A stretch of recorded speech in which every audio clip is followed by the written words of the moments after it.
Students, welcome to my new video. Students, हम लोग इस वीडियो में यूनिट्स एंड मेजरमेंट की लेक्चर पार्ट 2 की बात करेंगे। ठीक है ना।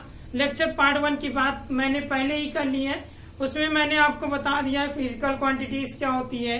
ठीक है ना। इसके अलावा मेजरमेंट क्या होता है, यूनिट क्या होता है। फिर हम लोगों ने ये देखा था कि फंडामेंटल यूनिट और डिराइव्ड यूनिट क्या होते हैं। फिर इसके अलावा फंडामेंटल यूनिट्स में जो 7 यूनिट होते हैं उन यूनिट की बात कर लिया था। 1 मीटर क्या होता है, 1 एम्पियर क्या होता है, यानी कि 7 जो हमारे फंडामेंटल यूनिट्स हुए सब की बात किया था। अच्छा, फंडामेंटल यूनिट्स में हम लोग जानते हैं 2 यूनिट्स और होता है जिसको हम लोग सप्लीमेंट्री यूनिट्स कहते हैं। राइट। मैंने आपको बताया था कि सप्लीमेंट्री यूनिट क्यों अलग किया गया, क्योंकि ये डायमेंशन लेस होते हैं। ठीक है ना। डायमेंशन लेस होते हैं, बाकी जो 7 होते हैं उनमें डायमेंशन होता है। ठीक है। तो चलिए हम लोग प्लेन एंगल और सॉलिड एंगल देख लेते हैं। प्लेन एंगल और सॉलिड एंगल होता क्या है। ठीक है। तो देखिए इसमें क्या है। A plane angle theta made up of the lines from 2 point meeting at a vertex and is defined by arc length of a circle subtended by the lines and by the radius of that circle। यानी कि अगर हमारे पास एक circle है, ठीक है ना, circle है और उसके ये दोनों क्या है, रेडियस है। ये दोनों क्या है, रेडियस है सर्कल के। ठीक है ना। ये हमारा क्या है, रेडियस है। ठीक है। तो इन दोनों रेडियस से जो सेंटर पे एंगल सबटेंड होता है किस पर, सर्कल पर। ठीक है ना। सर्कल पर दोनों रेडियस से जो एंगल सबटेंड होता है ना, और एक निश्चित आर्क लेकर के, ठीक है ना, एक कोई आर्क लेकर के जो डिफिनिट आर्क हो, तो एक डिफिनिट आर्क लेकर के उसके बाद जो यहाँ पे एंगल सबटेंड होगा रेडियस के थ्रू, वही एंगल क्या होता है, हमारा प्लेन एंगल होता है। ठीक है ना। तो यहाँ पे रेडियस हो गया। इन रेडियस के कारण क्या हुआ, सेंटर पे एक एंगल सबटेंड हो रहा है, और जब सेंटर पे एक एंगल सबटेंड हो रहा है तो यहाँ पे आर्क क्या हो जा रहा है, हमारा ds हो जा रहा है। ठीक है ना। तो ये जो एंगल है डी थीटा है, इसी को हम लोग क्या कहते हैं, प्लेन एंगल कहते हैं। ठीक है ना। इसके लिए जो फॉर्मूला है, अच्छा एक बात ध्यान दीजिएगा, जो प्लेन एंगल बनता है हमारा वो सर्कल पर बनता है। ठीक है ना। सर्कल पर, यानी कि आप कह सकते हैं प्लेन एंगल हमारा 2D फिगर के लिए होता है। ठीक है ना। तो देखिए इसके लिए जो डी थीटा है, अगर हम लोग को डी थीटा की वैल्यू फाइंड करनी है तो उसके लिए हम लोग क्या करेंगे, ds अपॉन क्या कर लेते हैं, dr। ठीक है ना। ये फॉर्मूला होता है एंगल को फाइंड आउट करने के लिए। ठीक है ना। ds अपॉन r हो जाएगा। ये किसका, एंगल को फाइंड आउट करने के लिए फॉर्मूला हो गया। ठीक है ना। और आगे हम लोग क्या लिख देते हैं, इसमें कितने रेडियन आएंगे। ठीक है ना। यानी कि ये जो एंगल आएगा, ये जो एंगल है वो एंगल क्या होगा, arc by radius. Arc by radius radian के इक्वल होगा। समझ में आया कि नहीं। ठीक है ना। तो जो डी थीटा होगा वो आर्क क्या है, ds है, बाई रेडियस क्या है, r है, तो ds अपॉन r रेडियन के इक्वल होगा। ठीक है ना। अब चलिए हम लोग एक बात ये देख लेते हैं कि 1 रेडियन होता क्या है। ठीक है ना।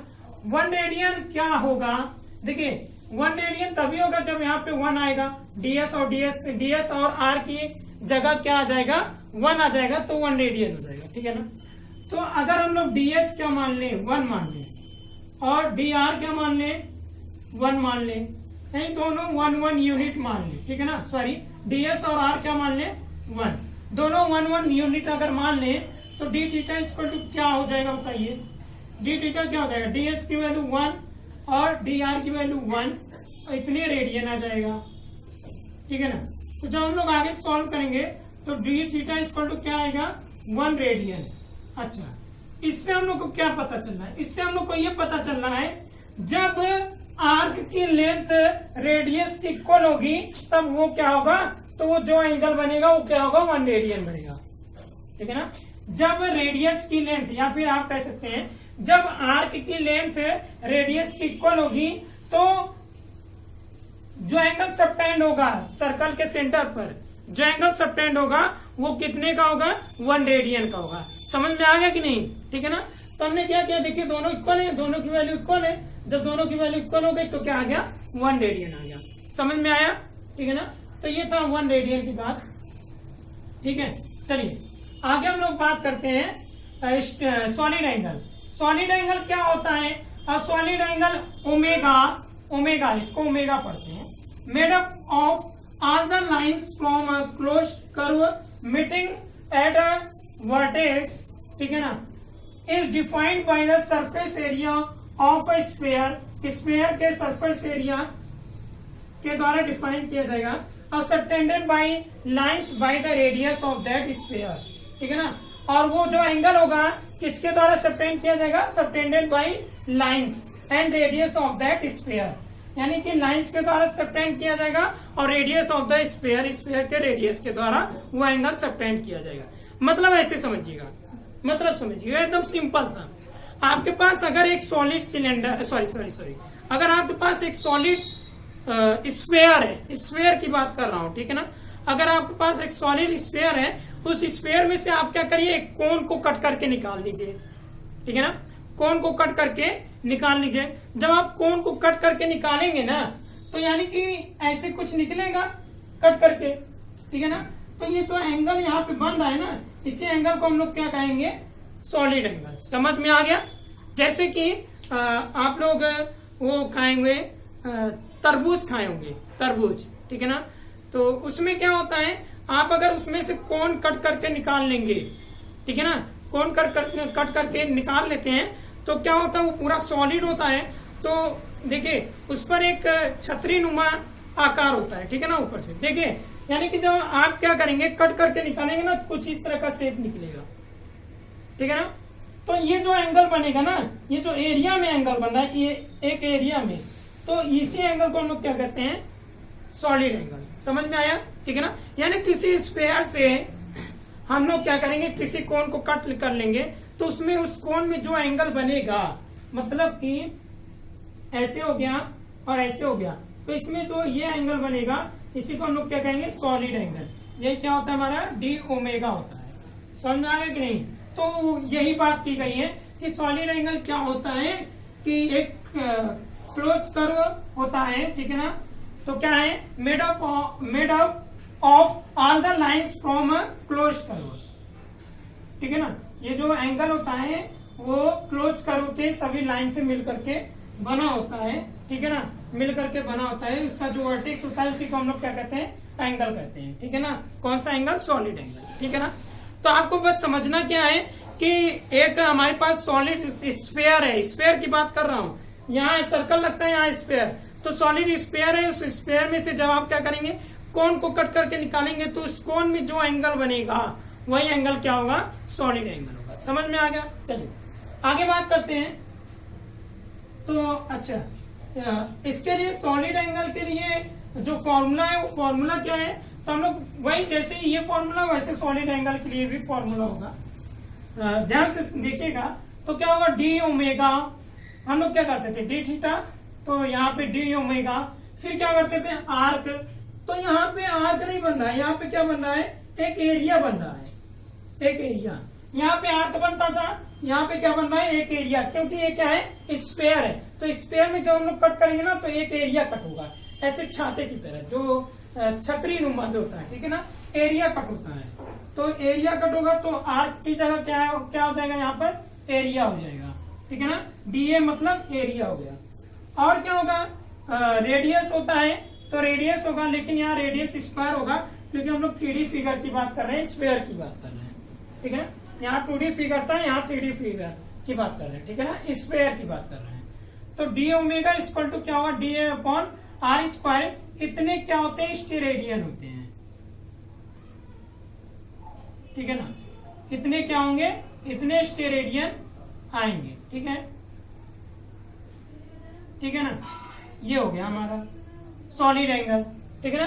तो सॉलिड एंगल किसके इक्वल होता है? डी अपॉन आर स्क्वायर के। समझ में आ गया? ठीक है ना। अब जरा देख लेते हैं 1 स्टेरेडियन क्या होगा। तो 1 स्टेरेडियन हम लोग कह सकते हैं डीए अपॉन, अगर डीए क्या मान लू मैं 1 कर लेता हूँ, 1 यूनिट, 1 स्क्वायर यूनिट डीए, ठीक है ना। आर क्या मान लेता हूँ? 1 यूनिट मान लेता हूँ। तो क्या होगा? डी ओमेगा क्या हो जाएगा बताइए? 1 करेंगे 1 स्क्वायर यूनिट तो 1 आएगा, और आर यानी आर स्क्वायर यानी 1 का स्क्वायर करेंगे तो क्या आएगा? 1 आएगा, इतना स्टेरेडियन आएगा, ठीक है ना। तो डी ओमेगा क्या आ जाएगा, 1 स्टेरेडियन।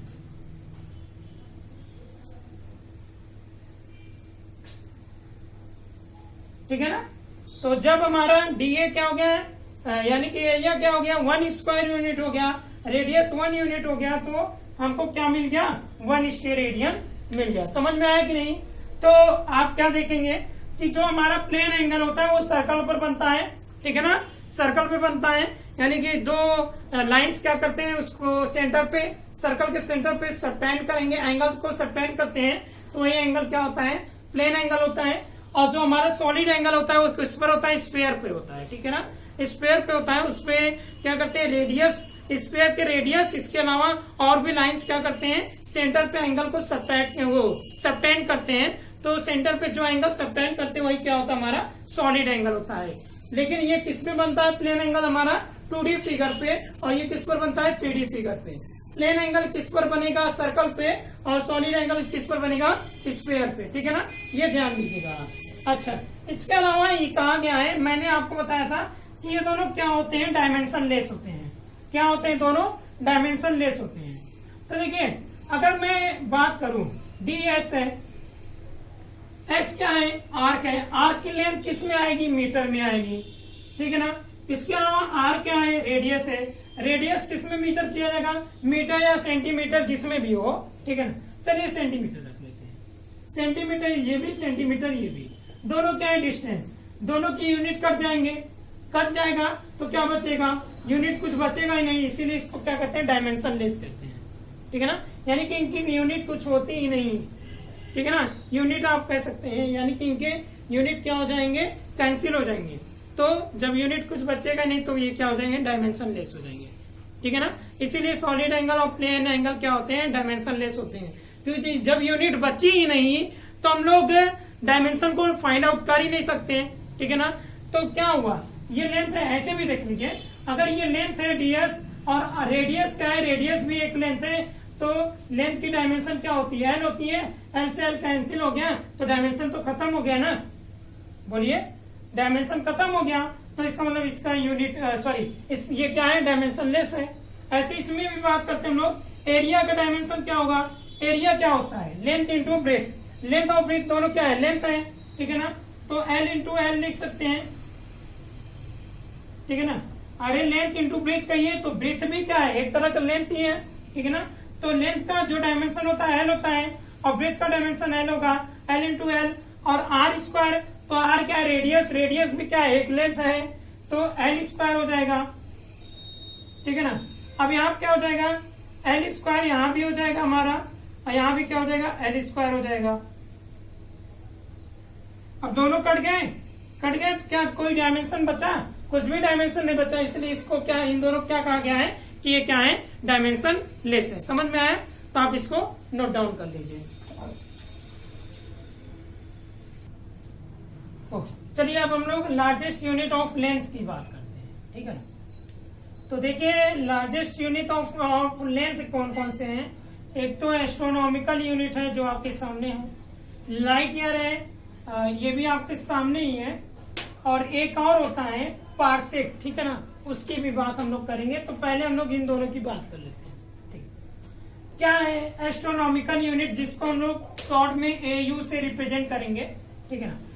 तो यहाँ पे क्या है, this is the average distance of the earth from the sun, यानी कि distance of the earth from the sun, यानी सन से अर्थ की जो डिस्टेंस है, जो एवरेज डिस्टेंस है, उसको हम लोग क्या कहते हैं, 1 एस्ट्रोनॉमिकल यूनिट कहते हैं, ठीक है ना।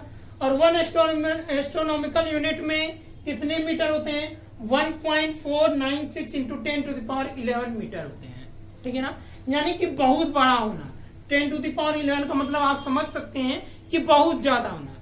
तो देखिए जब हम लोग को अर्थ से सन से अर्थ के डिस्टेंस को मेजर करना हो तो क्या करेंगे, हम लोग इसको मीटर में मेजर करेंगे या फिर किलोमीटर में। हम लोग अगर इसको मीटर और किलोमीटर में मेजर किए ना तो हमारा समय निकल जाएगा मेजर करते करते, ठीक है ना। कितना मीटर हम लोग मेजर करेंगे, ठीक है ना। जैसे मैं आपसे पूछता हूँ one state to another state की, मान लीजिए मैं कहता हूँ यूपी से ये यूपी से जो आपका एमपी है उसकी डिस्टेंस कितनी है, तो आप क्या करोगे, किलोमीटर में बताओगे, मीटर में नहीं बताओगे, ठीक है ना। और अगर मैं पूछूं मेरे पास एक रोड है, वो रोड कितना, उस रोड की लेंथ कितनी है, तो आप क्या करोगे, 1 मीटर बताओगे, 1 किलोमीटर नहीं बताओगे। यानी जहां हमारी जो जरूरत पड़ती है उसको बताते हैं, ठीक है ना। तो ऐसे ही अगर मान लीजिए हमको सन से अर्थ की डिस्टेंस को फाइंड आउट करना हो, तो क्या मैं इसको मीटर में मेजर करूंगा। अगर हम लोग मीटर में मेजर किए ना तो हम लोग मेजर करते ही जाएंगे, ठीक है ना, लेकिन हम लोग लास्ट तक पता नहीं कब तक पहुंचेंगे, ठीक है ना। तो ये चीज है, ठीक है ना। तो इसीलिए हम लोगों ने इसीलिए क्या किया गया कि लार्जेस्ट यूनिट को ला दिया गया, ठीक है ना, जिससे कि हम लोग अगर सन और अर्थ के बीच के डिस्टेंस को अगर मेजर करनी हो तो हम लोग एस्ट्रोनॉमिकल यूनिट से करेंगे। उसके अलावा उससे बड़ी डिस्टेंस को अगर मेजर करनी हो तो लाइट ईयर से करेंगे, और उससे भी बड़ी अगर डिस्टेंस को मेजर करनी हो तो पार्सेक से करेंगे। तो ऐसे अलग अलग लार्जेस्ट यूनिट डिस्टेंस के बनाए गए हैं, सॉरी लेंथ के बनाए गए हैं, ठीक है ना। तो देखिए, यानी कि अगर मान लीजिए ये सन है और यहाँ पे हमारा क्या है, अर्थ है, ये अर्थ हो गया, तो सन और अर्थ के बीच की जो डिस्टेंस होती है ना, इसी को हम लोग क्या कहते हैं, 1 एस्ट्रोनॉमिकल यूनिट कहते हैं। समझ में आ गया, ठीक है ना। और 1 एस्ट्रोनॉमिकल यूनिट में 1.496 इंटू 10⁻11 मीटर होता है। या फिर जनरली अगर आपको याद करना है तो आप 1.5 इंटू 10⁻11 मीटर भी कह सकते हैं, क्योंकि ये इसके एकदम नियर अबाउट है, ठीक है ना। चलिए, 1 लाइट ईयर क्या है, 1 लाइट ईयर, देखिए ये लेंथ की है, देखिए लाइट ईयर आ गया, इसका मतलब टाइम मत लीजिएगा, लेंथ की बात कर रहा है, ठीक है ना। तो 1 लाइट ईयर क्या है, the distance travel by light in vacuum in 1 year में, यानी कि 1 ईयर में लाइट के द्वारा जो डिस्टेंस ट्रेवल की गई है, किसमें, वैक्यूम में, वो क्या होता है, 1 लाइट ईयर होता है। जैसे हम लोग जानते हैं कि लाइट की स्पीड क्या होती है, वैक्यूम में लाइट की स्पीड क्या होती है, लाइट की स्पीड क्या होती है वैक्यूम में, 3 इंटू 10⁸ मीटर पर सेकेंड होती है। अच्छा, इसका मतलब क्या है, इसका मतलब ये है कि लाइट क्या करती है, 1 सेकेंड में 3 इंटू 10⁸ मीटर डिस्टेंस को ट्रेवल करती है। इसका मतलब तो ये हुआ ना, ठीक है ना, 3 इंटू 10⁸ मीटर पर सेकेंड, यानी पर सेकेंड इसकी डिस्टेंस, लाइट के द्वारा जो डिस्टेंस ट्रेवल की गई वो क्या है, 3 इंटू 10⁸ मीटर। इसका मतलब ये हुआ, ठीक है ना। तो अच्छा, 1 सेकेंड की बात है, यहाँ किसकी बात की जा रही है, 1 ईयर की। तो 1 ईयर, सेकेंड को ईयर में चेंज कीजिए। जब हम लोग सेकेंड को ईयर में चेंज करेंगे तो क्या होगा, तो 3 इंटू 10⁸, तो क्या करेंगे, पहले सेकेंड को मिनट में चेंज करेंगे तो 60 का मल्टीप्लाई करना पड़ेगा। फिर मिनट को मिनट फिर किस में जाएगा, आवर्स में, 60 का मल्टीप्लाई करना पड़ेगा, ठीक है ना। फिर क्या हो गया, तो जैसे 1 सेकेंड है, 1 मिनट बनाएंगे तो 60 का मल्टीप्लाई करना पड़ेगा। फिर 1 मिनट को आप किस में बनाएंगे, आवर्स में, तो 60 मिनट यानी कि 1 आवर हो गया, ठीक है ना। अब क्या करेंगे हम लोग, एक दिन में कितने आवर्स होते हैं, 24, तो एक दिन का निकाल लिए। फिर हम लोग को क्या करना है, 1 ईयर का, यानी कि 365 डेज, 1 ईयर में कितने डेज होते हैं, 365, तो 365 का मल्टीप्लाई करना पड़ेगा। यानी कि आप ये पूरा मल्टीप्लाई करेंगे तब जाकर के आपको 1 ईयर में कितने डिस्टेंस ट्रेवल किया गया वो मिलेगा, ठीक है ना। यानी कि 1 सेकेंड में लाइट इतने मीटर डिस्टेंस को ट्रेवल करता है, तो 1 ईयर में इतने मीटर डिस्टेंस को ट्रेवल करेगा। समझ में आया। तो पहले हम लोगों ने क्या किया, सेकेंड को ईयर में चेंज करने के लिए, तो उसके लिए क्या करना पड़ेगा, पहले सेकेंड मिनट में होना चाहिए तो मिनट में कर दिया, फिर आवर्स में होना चाहिए, आवर्स में कर दिया, फिर एक दिन का निकालना है, एक दिन का निकाल दिया, फिर 365 दिन का निकालना है तो 365 दिन का निकाल दिया। तो 1 ईयर में इतना ज्यादा डिस्टेंस, इतने मीटर डिस्टेंस को क्या कर रहा है, लाइट ट्रेवल कर रहा है। यानी कि आप समझ सकते हैं ये डिस्टेंस बहुत ही ज्यादा है। समझ में आया, ये डिस्टेंस बहुत ही ज्यादा है। तो देखिए, तो 1 लाइट ईयर में कितने मीटर होते हैं, जब आप इसको सॉल्व करेंगे ना तो आपका यही आएगा। तो 1 लाइट ईयर में 9.46 इंटू 10⁻15 मीटर होगा। कितना मीटर होता है, देखिए AU से कितना बड़ा है, यहाँ 10⁻11 है, यहाँ 10⁻15 है, यानी कि बहुत बड़ा है, ठीक है ना। अब AU से भी देखिए कंपेरिजन किया गया है, तो अच्छा AU का कितना गुना होगा, सॉरी यस AU का कितना गुना होगा, तो AU का 63,235 गुना होता है, ठीक है ना। AU का कितना गुना होता है, 63,235 गुना होता है, यानी कि बहुत बड़ा होना। समझ पा रहे कि नहीं, ठीक है ना। तो लाइट ईयर क्या होगा, तो 1 लाइट ईयर क्या होता है, distance travel by light in vacuum in 1 year, यानी 1 ईयर में लाइट जितने डिस्टेंस को ट्रेवल करेगी वो क्या होगा, लाइट ईयर होगा। और 1 लाइट ईयर में कितने मीटर होते हैं, तो 9.46 इंटू 10⁻15 मीटर होंगे। और ये किसके इक्वल होता है, 63,235 एस्ट्रोनॉमिकल यूनिट के इक्वल होता है, यानी कि जब इतना एस्ट्रोनॉमिकल यूनिट होगा तो हम लोग उसको क्या कहेंगे, 1 लाइट ईयर कहेंगे। समझ में आया, ठीक है ना। तो आप इसको नोट डाउन कर लीजिए।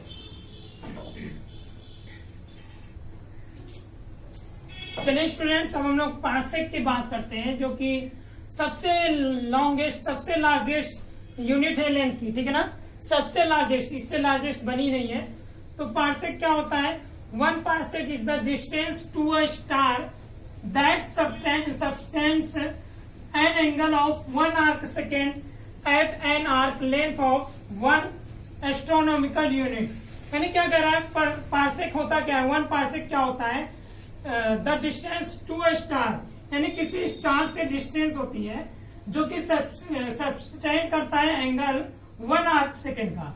क्या करता है, 1 आर्क सेकेंड का एंगल सबटेंड करेगा at an arc length of 1 astronomical unit. मतलब इसके कहने का मतलब ये है कि मान लीजिए बहुत दूर एक कोई स्टार है, ठीक है ना, एक कोई स्टार है, फिर उस स्टार से क्या किया गया, उस स्टार पर क्या किया जा रहा है, एक एंगल सबटेंड हो रहा है, और वो एंगल कितने का सबटेंड हो रहा है, 1 आर्क सेकेंड का, ठीक है ना। बहुत दूर एक स्टार है और उस स्टार पर कितने का एंगल सबटेंड हो रहा है, 1 आर्क सेकेंड का, ठीक है ना।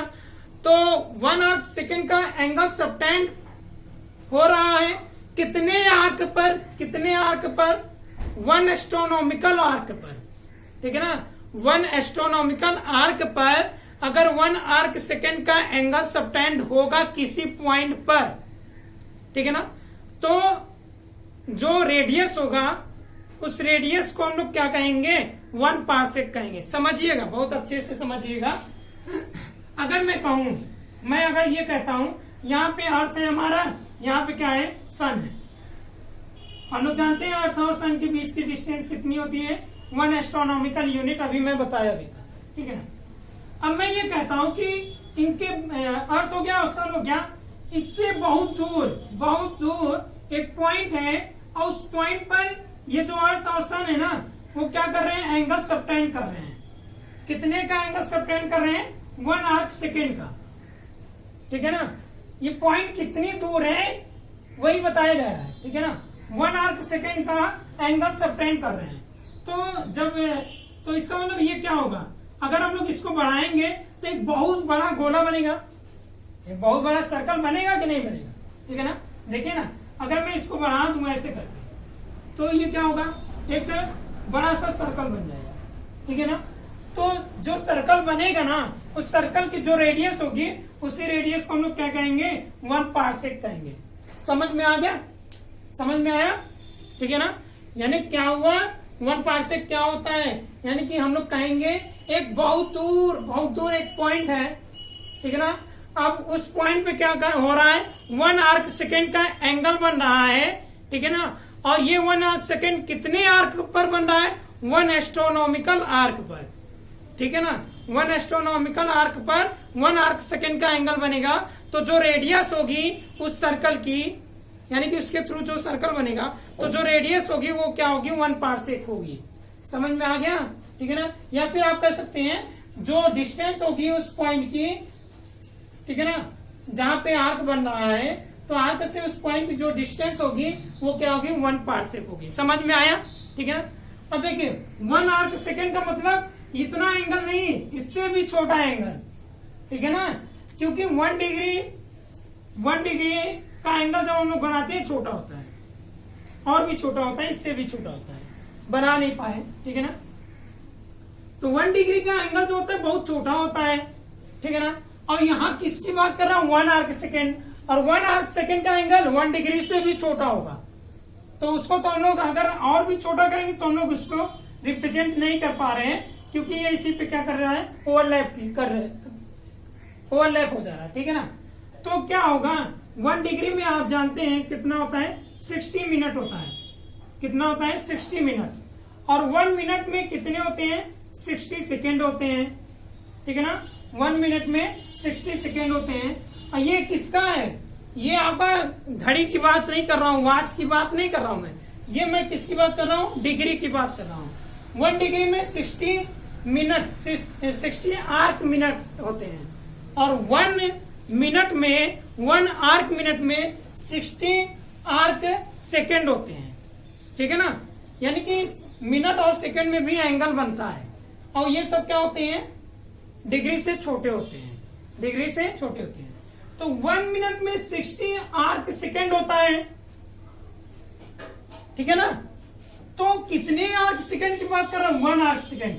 1 आर्क सेकेंड मतलब बहुत छोटा हो जाना। तो 1 आर्क सेकेंड क्या होगा, 1/60 मिनट होगा, 1/60 होगा, सॉरी 1/60 सेकेंड होगा।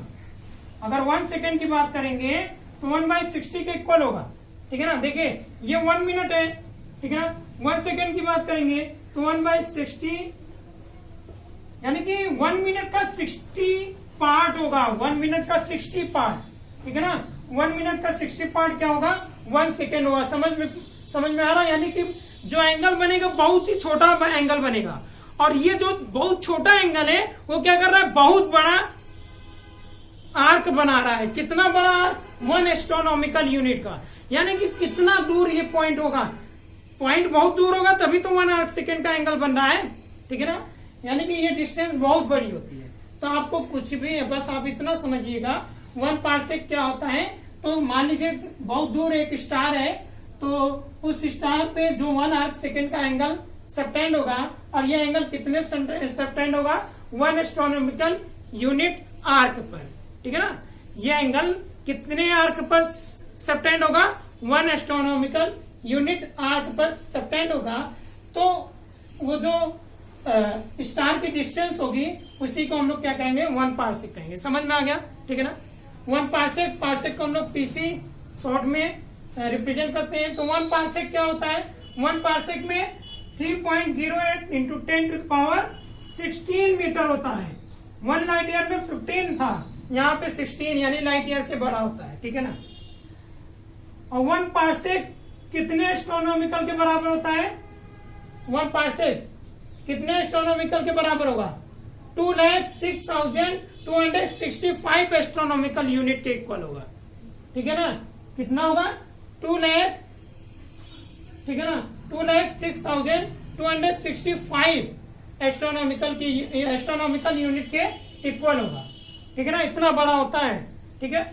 और 1 पार्सेक लाइट ईयर में अगर कंपेयर करेंगे तो 1 पार्सेक 3.262 लाइट ईयर के इक्वल होता है, ठीक है ना। लाइट ईयर का इतना गुना होता है, समझ में आ गया ना।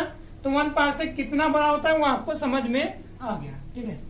चलिए, इसके अलावा हम लोग और भी यूनिट होती है लेंथ की, उसकी भी बात कर लेते हैं। तो अदर जो यूनिट है, यूनिट्स ऑफ लेंथ, ठीक है ना। तो वो क्या होता है, सबसे पहले होता है 1 माइक्रोन। 1 माइक्रोन में 10⁻⁻6 मीटर होता है, और 1 एंगस्ट्रॉम होता है, सॉरी एंगस्ट्रॉम के पहले हम लोग देखते हैं 1 नैनो होता है। 1 नैनो में 10⁻⁹ मीटर होता है, और इसके अलावा 1 एंगस्ट्रॉम होता है, इसको हम लोग एंगस्ट्रॉम पढ़ते हैं, ठीक है ना। 1 एंगस्ट्रॉम में 10⁻⁻10 मीटर होता है। इसके अलावा आपका होता है 1 पीको। 1 पीको में 10⁻⁻12 मीटर होगा, और इसके अलावा होता है आपका 1 फर्मी, ठीक है ना। 1 फर्मी में 10⁻⁻15 मीटर होते हैं। यानी कि जो छोटे छोटे पार्टिकल्स होते हैं, छोटे छोटे पार्टिकल्स को मेजर करने के लिए हम लोग क्या करते हैं, micron, nano, angstrom, pico, fermi, उन सबको मेजर करने के लिए यूज करते हैं, जिसको हम लोग देख नहीं सकते नेक्ड आई से, ठीक है ना।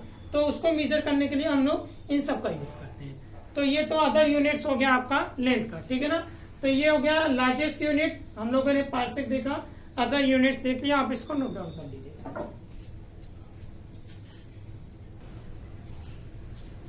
चलिए स्टूडेंट्स, आगे हम लोग देख लेते हैं various units of temperature. Temperature की जो अलग अलग यूनिट्स होगी उसकी भी बात कर लेते हैं। लेंथ की अलग अलग यूनिट्स की बात कर लिया हम लोगों ने, और टेम्परेचर की अलग अलग यूनिट्स की बात कर लेते हैं, ठीक है ना। तो देखिए इसमें क्या होता है, सेल्सियस स्केल होता है, ठीक है ना, जिसको हम लोग डिग्री सेल्सियस से रिप्रेजेंट करते हैं, ठीक है ना। फिर केल्विन स्केल होता है, जिसको हम लोग कैपिटल के से रिप्रेजेंट करेंगे। इसके अलावा होता है फ़ारेनहाइट स्केल, जिसको हम लोग डिग्री फ़ारेनहाइट से रिप्रेजेंट करते हैं, ठीक है ना। देखिए अच्छा, इन सब के बीच में एक रिलेशन भी होता है, सेल्सियस केल्विन के बीच में रिलेशन होगा, ठीक है ना।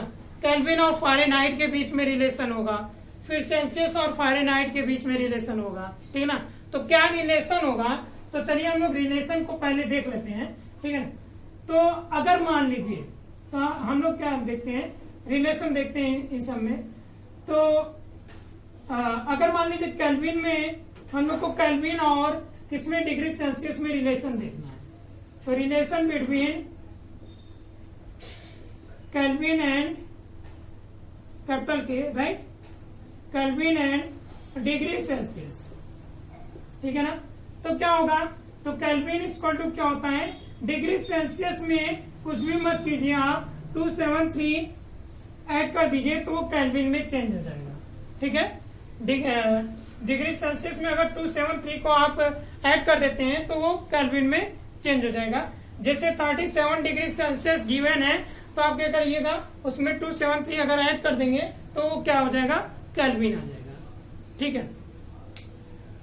तो यानी 300 केल्विन आ जाएगा जब आप ऐड करेंगे।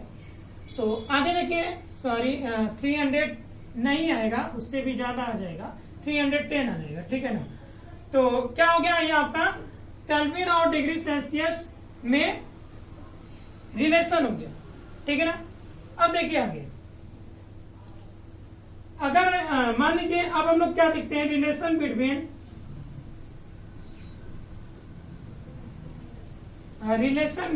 किसमें हम लोग रिलेशन देख लें, Fahrenheit and degree Celsius, degree Celsius में, ठीक है ना। तो फ़ारेनहाइट और डिग्री सेल्सियस में देखेंगे तो डिग्री फ़ारेनहाइट इक्वल टू होता है, क्या करिए आप इसमें 9/5 यानी डिग्री सेल्सियस का 9/5 गुना करके आप उसमें क्या कर दीजिए, 32 ऐड कर दीजिए, तो डिग्री फ़ारेनहाइट में चेंज हो जाएगा, ठीक है ना। डिग्री फ़ारेनहाइट में चेंज हो जाएगा, ठीक है।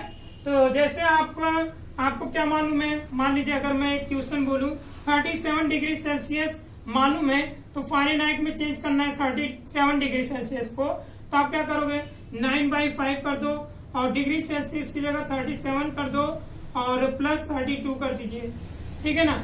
तो आप क्या करोगे, इसको डिवाइड कर दोगे। इसको जब आप डिवाइड करोगे तो 5 7 जा 35 और फिर क्या हो जाएगा, 5 4 जा 20, ठीक है ना।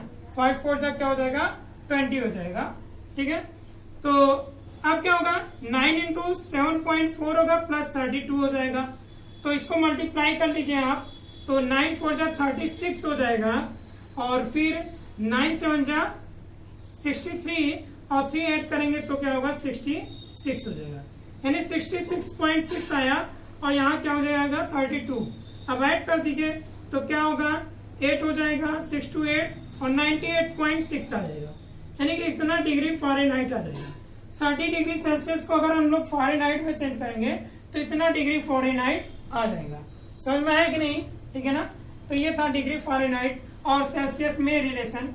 अच्छा, हम लोगों ने क्या बात की, केल्विन का डिग्री सेल्सियस से रिलेशन और फ़ारेनहाइट का डिग्री सेल्सियस से रिलेशन। अच्छा, कुछ ऐसा भी रिलेशन होना चाहिए जिसमें केल्विन और फ़ारेनहाइट का रिलेशन हो। यस, ऐसा भी रिलेशन है, वो भी आप लगा सकते हैं। तो ऐसे रिलेशन में क्या है, मैं एक ऐसा रिलेशन दे रहा हूं आपको जिसमें आप तीनों का रिलेशन पा जाएंगे, तीनों के बीच का रिलेशन पाएंगे। तो क्या होगा, केल्विन माइनस 273 अपॉन क्या करिए 5 कर दीजिए, और सेल्सियस अपॉन 5 कर दीजिए, और फ़ारेनहाइट माइनस 32 अपॉन 9 कर दीजिए। तो देखिए ये तीनों में रिलेशन हो गया, केल्विन में भी, डिग्री सेल्सियस में भी और डिग्री फ़ारेनहाइट में भी। तो अगर तीनों में अगर आपको रिलेशनशिप देखना है तो ये है। तो अगर मान लीजिए आपको केल्विन और फ़ारेनहाइट में केवल रिलेशनशिप बनाना है तो केल्विन और फ़ारेनहाइट को साथ में ले लीजिए, बस 273 अपॉन 5 हो जाएगा, equal to F minus 32 upon 9 हो जाएगा। ये है रिलेशनशिप केल्विन और फ़ारेनहाइट में, ठीक है ना। तो ये कि मैंने क्या बताया आपको, वेरियस यूनिट्स ऑफ टेम्परेचर बताया, फिर उनके बीच में रिलेशन बता दिया, केल्विन और डिग्री सेल्सियस में रिलेशन क्या होगा, या फिर अगर कोई चीज डिग्री सेल्सियस में दिया हो केल्विन में कैसे चेंज करेंगे, तो यहाँ डिग्री सेल्सियस की वैल्यू रख दीजिएगा, फिर केल्विन में चेंज हो जाएगा। या फिर मैंने क्या बताया कि डिग्री सेल्सियस और फ़ारेनहाइट, डिग्री फ़ारेनहाइट में क्या रिलेशन होता है, और इसके द्वारा हम लोग क्या निकाल सकते हैं कि जैसे हम लोग को कोई टेम्परेचर डिग्री सेल्सियस में दिया है तो उसको फ़ारेनहाइट में कैसे चेंज करेंगे वो बता दिया। तो क्या आएगा, इतना डिग्री फ़ारेनहाइट आएगा, ठीक है ना। और इसके अलावा अगर मान लीजिए आपको केल्विन और फ़ारेनहाइट में रिलेशनशिप देखना है तो ये है केल्विन और फ़ारेनहाइट में रिलेशनशिप, वो भी मैं आपको बता दिया। तीनों में अगर रिलेशनशिप देखना है तो ये है तीनों में रिलेशनशिप, ठीक है ना। तो आप ऐसे ही करके पूरे रिलेशनशिप को फाइंड आउट कर सकते हैं, यानी कि आप आसानी से इन सब फॉर्मूले से आप क्या कर सकते हैं, केल्विन को डिग्री सेल्सियस में, केल्विन को डिग्री फ़ारेनहाइट में, या डिग्री फ़ारेनहाइट को केल्विन में, या फिर डिग्री सेल्सियस को केल्विन में चेंज कर सकते हैं, ठीक है ना। तो आप इसको नोट डाउन कर लीजिए।